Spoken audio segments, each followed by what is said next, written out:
जय मसीह की दोस्तों, प्रेयर टाइम में आपका बहुत बहुत स्वागत है। परमेश्वर का धन्यवाद करेंगे इस सुंदर समय के लिए कि प्रभु ने फिर से हमें ये मौका दिया कि हम एक साथ शामिल हैं परमेश्वर के वचन में कुछ बातों पर चर्चा करने के लिए। और अब आने वाले दिनों में हम एक सीरीज को लेकर शुरू करेंगे बात, जिसमें हम चर्चा करेंगे, समझेंगे, जानेंगे और ग्रहण करेंगे पवित्र आत्मा के बारे में।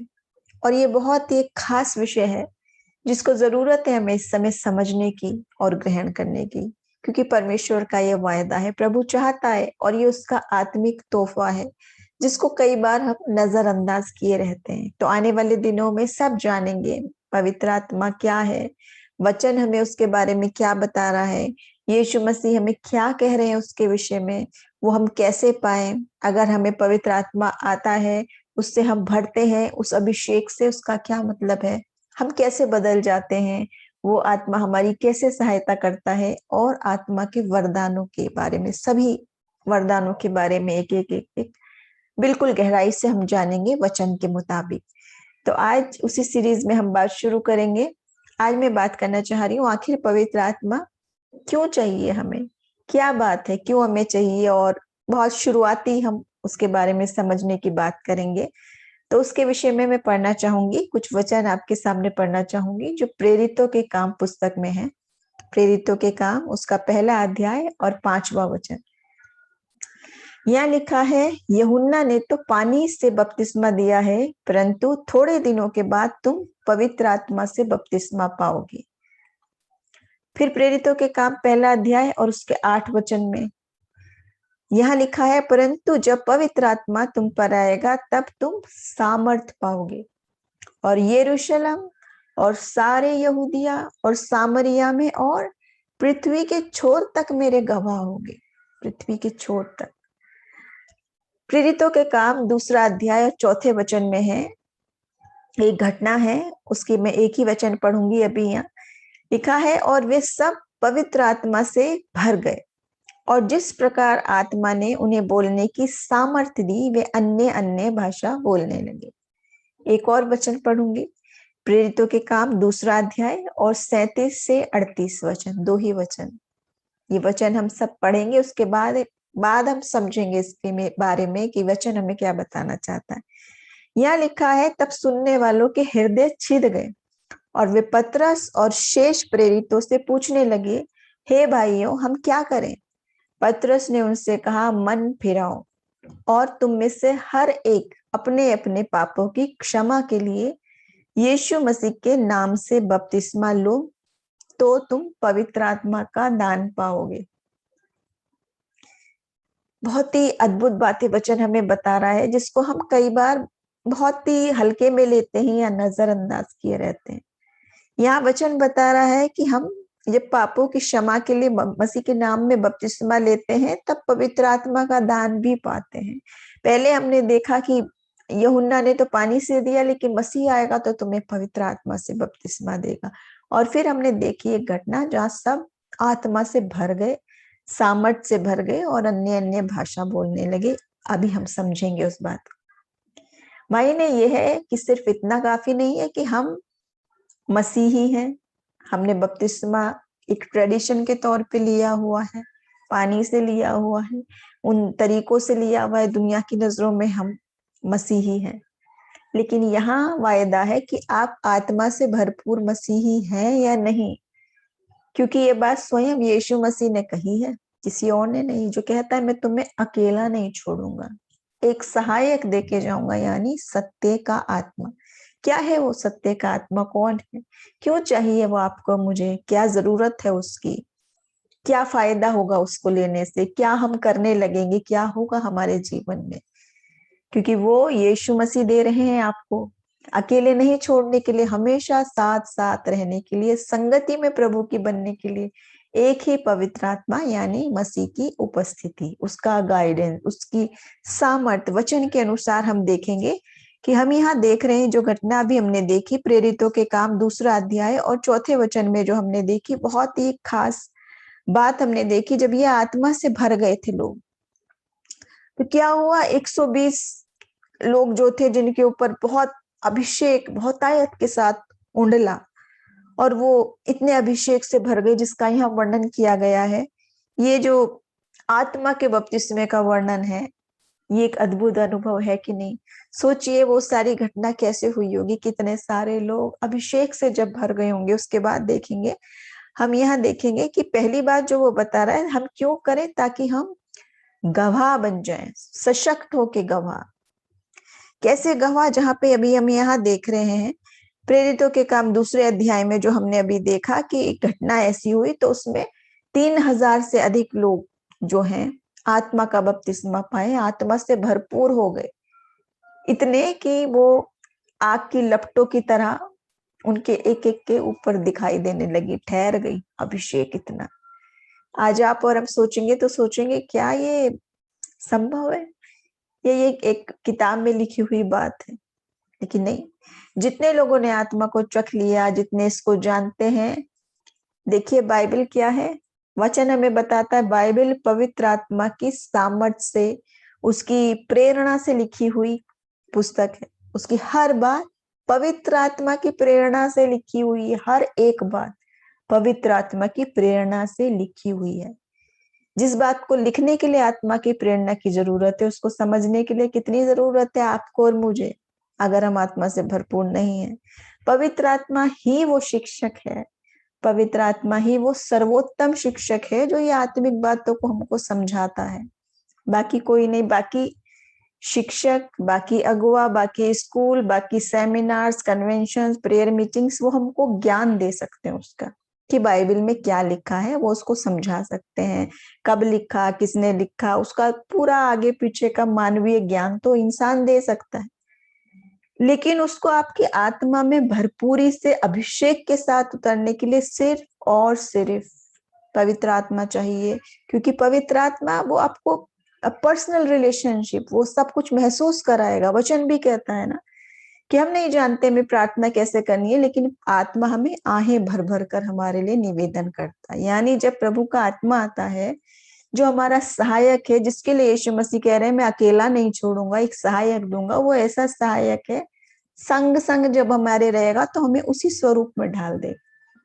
जब हम उसको पढ़ेंगे तो सिर्फ बुद्धि से नहीं, आत्मा से, मन से ग्रहण करके उसको महसूस भी करने लगेंगे सचमुच में।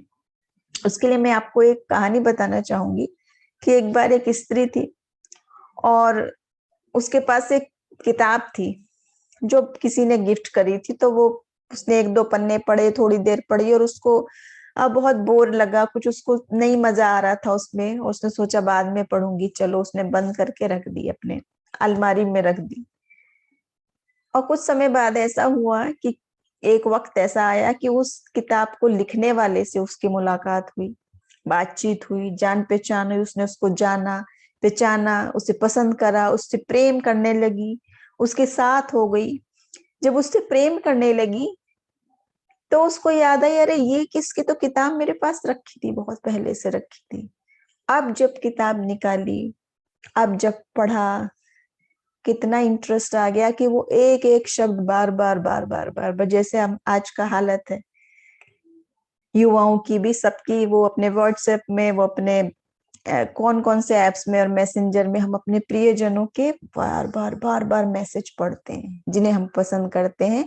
उनके एक एक शब्द में हमको पर्सनल रिलेशनशिप महसूस होती है, उसकी लगता है वो मुझसे बात कर रहा है, तो हम बार बार पढ़ते हैं उसने मुझे क्या कहा, क्या कहा, क्या कहा, हर चीज बार बार पढ़ते हैं। वही हालत इस स्त्री की हुई कि जब लिखने वाले से मोहब्बत हुई तो नजरिया बदल गया।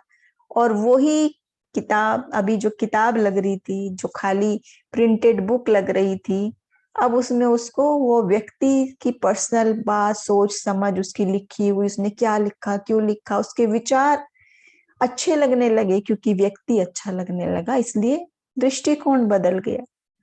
ये तो एक इंसानी बात है, उसकी कहानी की बात है, लेकिन हकीकत में जो हमारे पास बाइबल है वो वाकई में किताब नहीं है।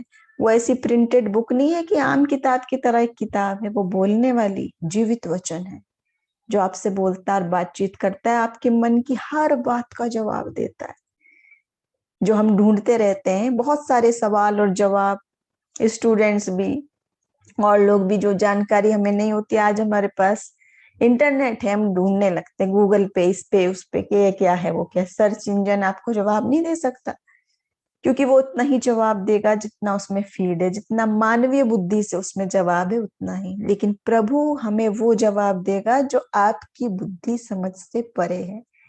और इसीलिए प्रभु यीशु मसीह कह रहा है कि मैं तुम्हें वो सत्य का आत्मा दूंगा जो तुम्हारी अगुवाई करेगा, क्योंकि आप सब कुछ नहीं जानते, लेकिन प्रभु का आत्मा सब कुछ जानता है, सब कुछ जानता है, क्योंकि वो प्रभु का आत्मा है, क्योंकि वो यीशु मसीह दे रहे हैं आपको।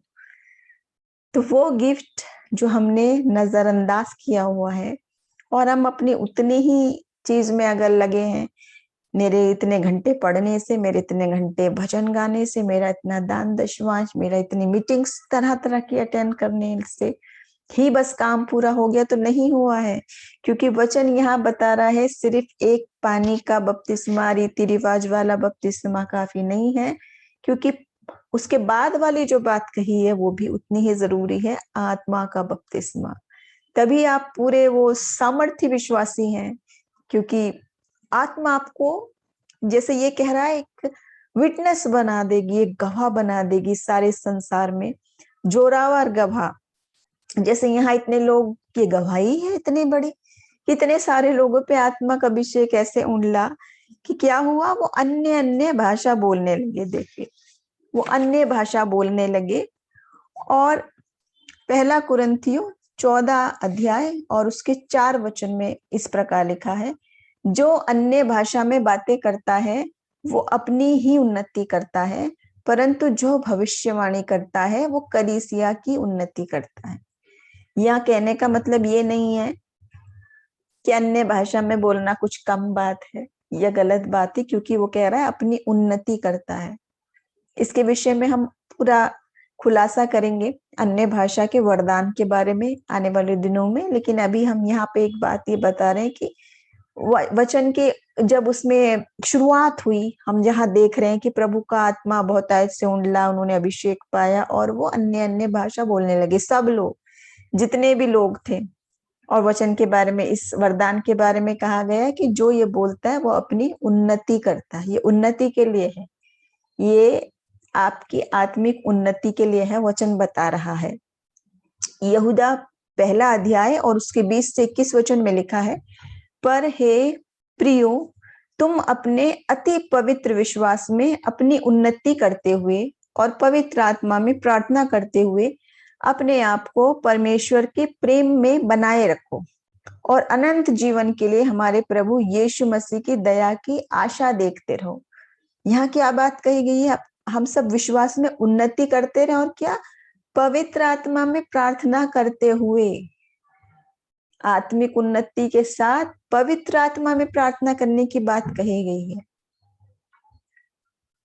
आत्मा के बिना मनुष्य मरा हुआ है और पवित्र आत्मा के बिना विश्वास भी अधूरा है, मृतक समान है। पवित्र आत्मा प्रभु का अगर नहीं है, क्योंकि वो यीशु मसीह दे रहा है आपको, लो लो मैं तुम्हें दे के जाता हूँ, सहायक दे के जाऊंगा, अनाथ नहीं छोड़ूंगा। और हम सोचते हैं, बहुत सारे लोग सवाल जवाब करते हैं कि यीशु मसीह थे तो इतना सब कुछ होता था, हम यकीन करते हैं, हम उस समय होते तो यीशु मसीह के साथ होते तो ऐसे करते वैसे करते, क्योंकि यीशु मसीह थे दुनिया में। वचन कहता है यीशु मसीह थे नहीं, हैं और युगानुयुग एक से हैं, वो ना बदलने वाले हैं। वही सामर्थ, वही बात, वही प्रेम, हमेशा एक सी, आदि और अंत एक से। और वही प्रभु का आत्मा जो वो हमें कह रहे हैं, मैं अनाथ नहीं छोड़ूंगा। जब जा रहे हैं और लोग कह रहे हैं अब क्या होगा, मसीह तो चले गए, मसीह कह रहा है मैं अनाथ नहीं छोड़ूंगा, सहायक देके जाता हूँ। और उसके बाद उनकी उपस्थिति, जो आप प्रार्थना करते हैं आत्मा से भरपूर होके, वो प्रभु की उपस्थिति में होती है, विशेष अनुग्रह अनॉइंटिंग से भरपूर होती है। और वो अभिषेक देखिए, ये आत्मा का अभिषेक प्रभु का सबके लिए है।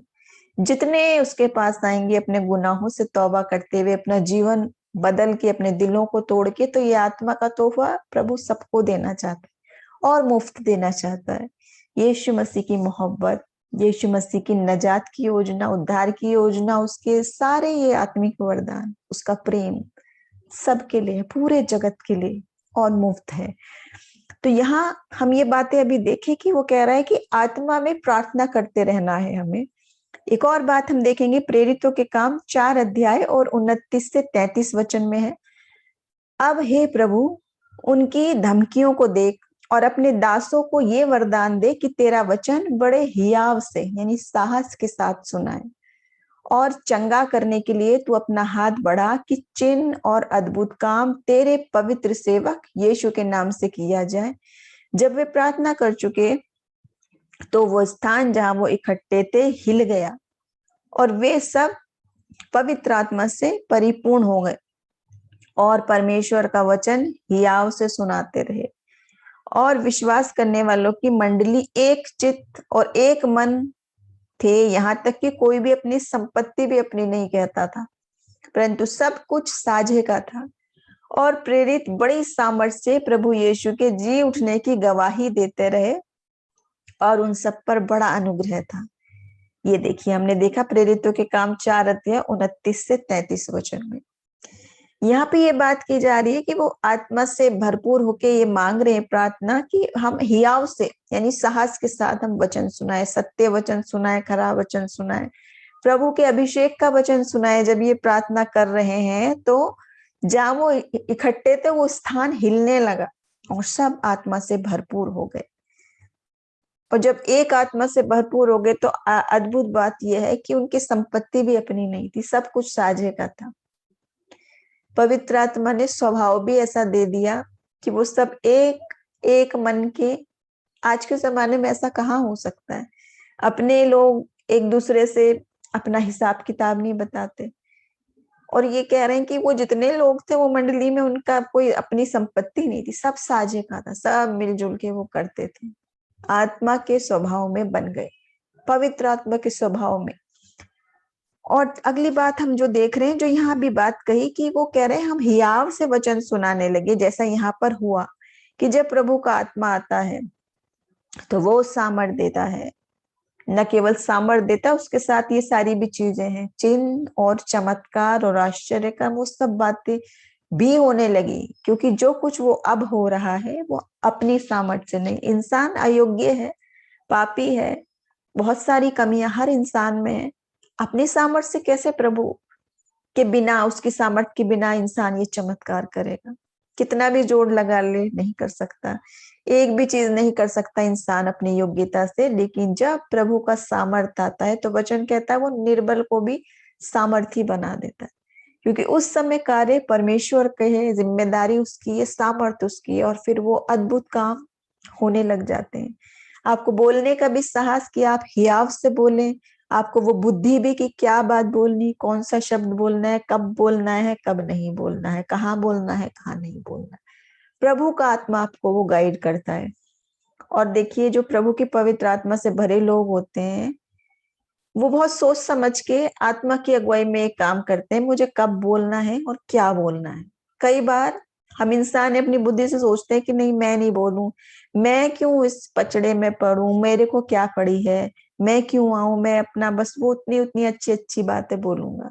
लेकिन प्रभु का पवित्र आत्मा कई बार आपको बैठने नहीं देता। अगर प्रभु के आत्मा ने कोई बोझ आपको दिया है और वो आपको कह रहा है तो वो आपको चुपचाप बैठने नहीं देगा, वो बोझ ऐसा देगा। जैसे आहें भर भर के प्रार्थना करना सिखाता है, ऐसे ही प्रभु का आत्मा हमें बोलना भी सिखाता है, कब और क्या बोलना है। और उसके साथ ये सारी बातें, साइन वंडर्स और मिरेकल्स, चिन्ह और चमत्कार प्रभु करता है, उसकी सामर्थ करती है। देखिए यहाँ एक खास बात जो हमने देखी, वो 3 बातें खास बताइए। एक तो पछतावे की, कि हम पछता के आए। जैसे हम देख रहे हैं यहाँ ये बात पूरी हुई थी जो प्रेरितों के काम 2 अध्याय 38वें वचन में, वो है बात, एक तो पछता के आए, फिर बपतिस्मा पाए, और फिर आत्मा के बपतिस्मे की बात है, आत्मा से भरपूर हो जाए। पहली बात यही है कि हम पहले अपने पापों से और पुरानी बातों से तो छुटकारा पाए, तभी तो स्थान नए के लिए पवित्रता का स्थान हम दे। जब हमारे अंदर जितनी भी अयोग्यता, पाप और कमियां हैं उनको छोड़कर नए सिरे से आए। जैसे वचन कहता है जो प्रभु में है, जो मसीह में है, वो नई सृष्टि है, पुरानी बातें बीत गई, देखो वे सब नई हो गई, सब। सब कुछ नया कर देना है। ऐसा नहीं है एक दो चीज नई हो गई, 10-15 चीज नई हो गई, दो चार मैं छोड़ नहीं सकता, वो तो वही रहेंगी। बहुत सारे लोग हैं जो मसीह में आने के बाद भी पुराने पापों को, पुरानी आदतों को, पुरानी चीजों को नहीं छोड़ते। तो आप नई सृष्टि कहाँ है? जो वचन कह रहा है नई सृष्टि का मतलब है नया बिल्कुल हो जाना। आप सब जानते हैं कि नया सृष्टि मतलब बिल्कुल ही नई चीज जो पहले नहीं थी। बिल्कुल नया का मतलब क्या है? पिछला वाला कुछ भी ना रहे, कुछ भी ना रहे बाकी, नहीं तो आप पुराने ही गिने जाएंगे। और देखिए उससे आगे हम देखेंगे यहाँ पे जो वर्णन है कि वो सब आत्मा से भर गए। उसके बाद हम एक और बात देखेंगे प्रेरितों के काम 9 अध्याय और 17 से 22 में। यहाँ पर एक बात है, एक घटना है, मैं थोड़ा सा पढ़ूंगी आपके सामने। यहाँ लिखा है, तब हनन्याह उठकर उस घर में गया और उस पर अपना हाथ रख के कहा, हे भाई शाऊल। शाऊल की घटना है, मैं उसको समझाऊंगी अभी ये वचन पढ़ने के बाद।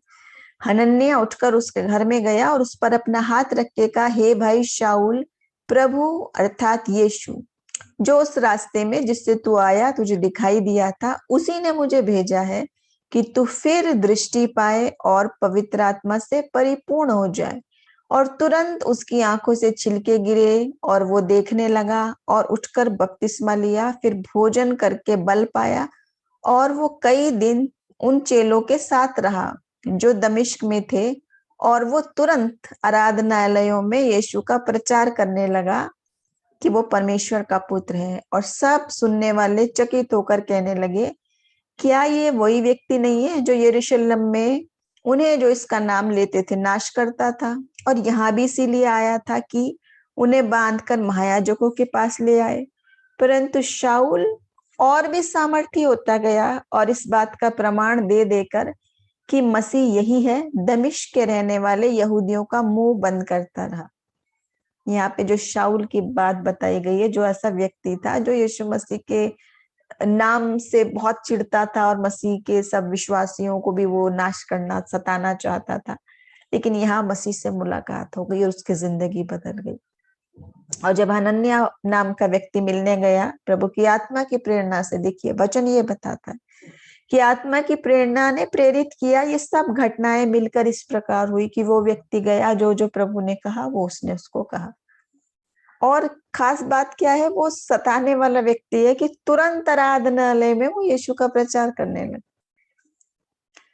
किस प्रकार सामर्थ काम करी कि वो ना केवल व्यक्ति बदला बल्कि वो मसीह का प्रचार करने लगा, क्योंकि मुलाकात हो गई, यीशु मसीह से मुलाकात हो गई और जीवन बदल गया, पूरी तरीके से जिंदगी बदल गई। तो आत्मा के अभिषेक से जिंदगी बदलने के लिए हम ये दो शख्स की बात यहाँ करेंगे। पहली मैंने बताई शाऊल, जो बाद में पौलुस कहलाए, जो मसीह के विरोधी थे।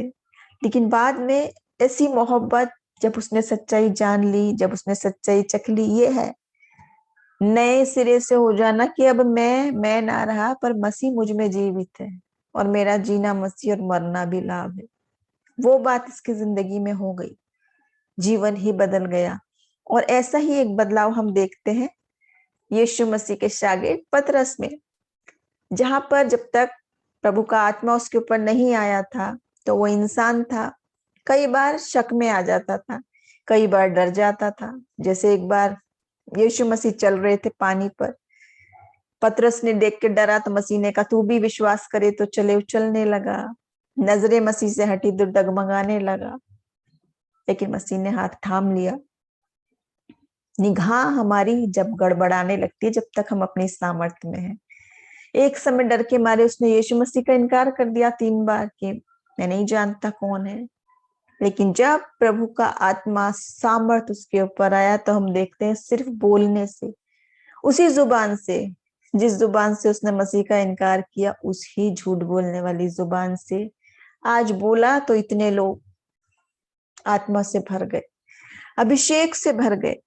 और देख रहे हैं हम यहाँ कि जितने लोग थे सब अन्य भाषा बोलने लगे। कौन कौन थे, कौन कौन सी उनकी बैकग्राउंड थी, क्या था, फिर भी वो मसीह को अपना लिए और आत्मा के अभिषेक भर गए और जान गए कि प्रभु पक्षपात नहीं करता। जितने उसके सम्मुख आते हैं उसे ग्रहण करते हैं, सब पर अभिषेक ऐसे ही उतरता है मसीह का। तो यहाँ देखते हैं कि जब हम भी जब मसीह में आए और सिर्फ उस रीति रिवाज की तरह नहीं, बल्कि ये अनुभव आत्मा के अभिषेक का अनुभव जब हम पाए, तो यहाँ देखिए खास बात मैं बताना चाहूंगी। प्रेरितों के काम 19 अध्याय और 6 वचन में है, और जब पौलुस ने उन पर हाथ रखे तो उन पर पवित्र आत्मा उतरा और वो भिन्न भिन्न भाषा बोलने लगे और भविष्यवाणी करने लगे। दो चीज, भविष्यवाणी भी करने लगे। हाथ रख के प्रार्थना की तो उन पर न केवल पवित्र आत्मा का अभिषेक आया, अन्य भाषा भी बोलने लगे और भविष्यवाणी भी करने लगे। दोनों चीज ऐसी सुपरनेचुरल ब्लेसिंग्स। तो जब हम अपने अपराधों को मान लेते हैं, जान लेते हैं, और हम पूछने लगते हैं कि अब हम क्या करें, जैसे यहाँ देखिए पहला कुरिन्थियों 14 अध्याय और 26 और 39 दो वचन पढ़ूंगी। यहाँ लिखा है, इसलिए हे भाइयों क्या करना चाहिए, जब तुम इकट्ठे होते हो तो हर एक के हृदय में भजन या उपदेश या अन्य भाषा या प्रकाश या अन्य भाषा का अर्थ बताना रहता है। सब कुछ आत्मिक उन्नति के लिए होना चाहिए। सो हे भाइयों, भविष्यवाणी करने की धुन में रहो और अन्य भाषा बोलने से मना ना करो। दो बात यहाँ पे खास बताई हुई है। तो देखिए यहाँ पर वो भी पूछ रहे थे अब हम क्या करें क्या करें। जब नए आए, आत्मिक अनुभव के बारे में नहीं है तो पूछ रहे हैं, तो वो कह रहा है ये सब तो करो, लेकिन सब कुछ जो मिलके है वो आत्मिक उन्नति के लिए होना चाहिए, पूरी कलीसिया की उन्नति के लिए होना चाहिए। तो भविष्यवाणी की धुन में तो रहो, लेकिन अन्य भाषा बोलने से मना मत करो। तो अन्य भाषा के बारे में विस्तार में आगे जाएंगे। अभी मैं इस खास बात के साथ खत्म करूंगी कि एक जो तरीका बताया है बाइबल में आराधना का, चर्च का, संगति का, वो है वचन, प्रभु का वचन हम सुने। दूसरा है आराधना, जो हम गीत गा के, हाथों को उठा के, मनों को खोल के भजन गाते हैं। और उससे आगे है ये जो अन्य भाषा की बात अभी हम सुन रहे हैं, भविष्यवाणी की बात हम सुन रहे हैं, और ट्रांसलेशन की बात हम सुन रहे हैं, यानी आत्मिक तोहफों की। जो वचन कह रहा है हमसे, आत्मिक वरदानों की धुन में रहो, और सब ये आत्मिक वरदान कलीसिया की उन्नति के लिए हो, यानी चर्च की उन्नति के लिए, एक दूसरे के लिए। लेकिन ये तीसरी बात, ऐसा नहीं है कि इस क्रम में है तो वो उसका कोई वैल्यू नहीं है, कि वो ज्यादा इंपॉर्टेंट है, ये कम है, ये कम है, नहीं है। क्योंकि प्रभु का आत्मा हमें कह रहा है कि अभिषेक से भरना बहुत इंपॉर्टेंट बात है। क्योंकि मसीह चाहता है कि अब हम अकेले ना रहें, पर उसकी आत्मा से, उसके सत्य के आत्मा के साथ रहें, सहायक के साथ रहें, जो हमें गाइड करता चले। वचन कितनी बड़ी बात बताता है कि जब तुम भ्रमित होने लगो तो वो प्रभु का आत्मा कान में तुम्हें बताएगा, मार यही है, इस पर चलो। इतनी बड़ी बात जो हमें ये बताने लग जाए प्रभु, क्या हम करें क्या नहीं करें, कौन सा हमें कदम लेना है, कितने आनंद की बात है। तो आज ये जो तीसरी बात है, वचन तो हम सुनते हैं, गीत तो हम गाते हैं, लेकिन तीसरी बात को बिल्कुल नजरअंदाज कर देते हैं, जो कलीसिया की उन्नति के लिए कि आत्मिक वरदानों की धुन में रहो, मगर वो वरदान उन्नति के लिए हो, उसको बहुत हल्के में लेते हैं या निग्लेक्ट करते हैं। या कोई आत्मिक अनुभव बताए तो या तो उसको मजाक समझते हैं, या उसको झूठ समझते हैं, या ये सोचते हैं ये अपने आप को कुछ ज्यादा दिखा रहा है। लेकिन नहीं, कई बार वो आत्मिक अनुभव जो प्रभु का आत्मा से हम बता रहे हैं, या हमारी गवाहियां हैं, बाइबल के मुताबिक होनी चाहिए अवश्य। लेकिन कई बार हम जो बता रहे हैं वो इसलिए बताते हैं कि जो प्रभु हमारे साथ ऐसा कर सकता है, हम जैसे अयोग्य के साथ, वो आपके साथ भी कर सकता है, ताकि हम आपको इनकरेज करें। वो आत्मिक अनुभव इसलिए बताए जा रहे हैं सिर्फ कि प्रभु ये भी कर सकता है, प्रभु के नाम को महिमा मिले और आपको इनकरेजमेंट मिले। तो आज हमने ये सारी बातें सीखी और हम जान गए कि प्रभु यीशु मसीह चाहता है कि आप पवित्र आत्मा का बपतिस्मा पाएं, आत्मा की भरपूरी पाएं, और ये सारे आत्मिक वरदानों को हम ग्रहण करें। जितनी सारी बातें हम भी जगत के छोर तक उसके गवाह बने, सिर्फ जुबान से बोलने से नहीं, वाकई में अपने जीवन से।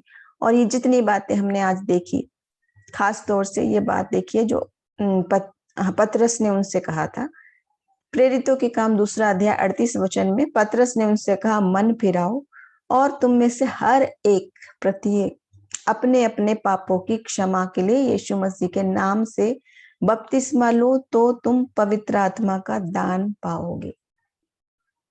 ये सब अगर हम करेंगे तो पवित्र आत्मा का दान भी पाएंगे।